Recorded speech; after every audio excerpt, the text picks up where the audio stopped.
ito, doon nyo na po ang pag-text sa waitlister na pinaka-deserving. Samantala, kasama ko naman po ngayon ang isang expert sa pagpili ng talent, Headmaster Ryan Quintial.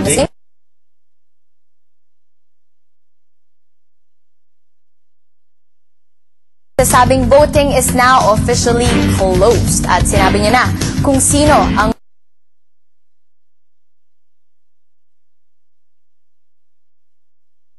sorpresa ang nakahanda para sa inyo. Yes! But before that, pwede ko bang i-request si Teacher Monet na sunduin ang sorpresa sa pintuan malapit sa kanyang kwarto? Teacher Monet, please. Thank you, scholars.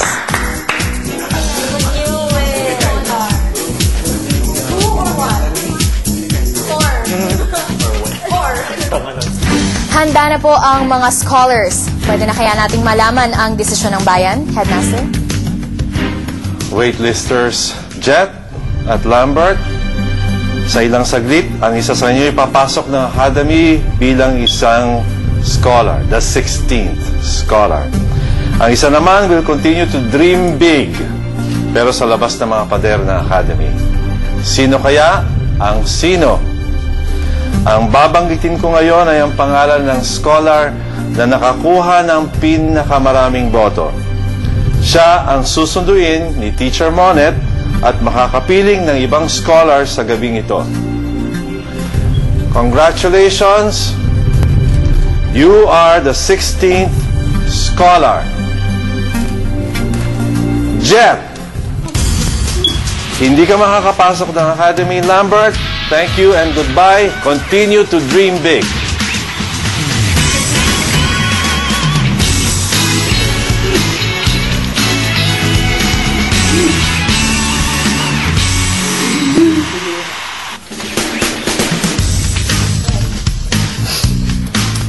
Si Jet.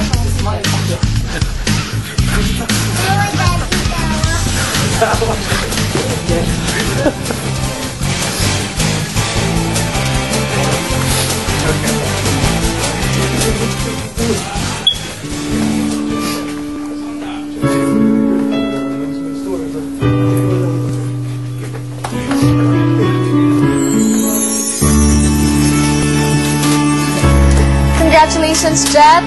Maaari ka nang pumasok sa loob ng Academy. Teacher Monet, congratulations! Kasalukuyang na nga pong nagpapaalam si Jet sa kanyang mga mahal sa buhay. Andito ang kanyang baby na si Baby Argus at si Mommy Ermelina. Congratulations! Si Jet na nga po ang 16th scholar ng Academy.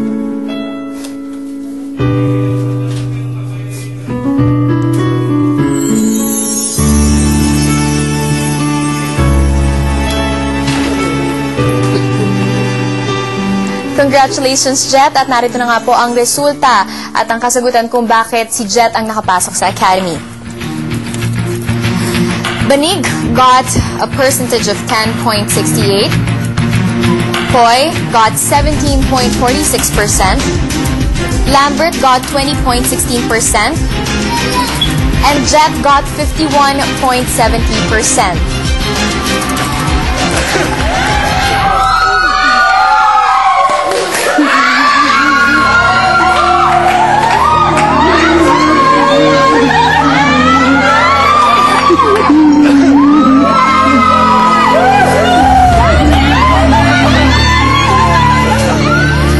Congratulations, Jet! At bukas abangan ang unang gabi ng 16th scholar sa loob ng Academy at ang very emotional Father's Day celebration ng mga scholars. Dito lang po yan sa drama sa likod ng mga pangarap, Pinoy Dream Academy Season 2.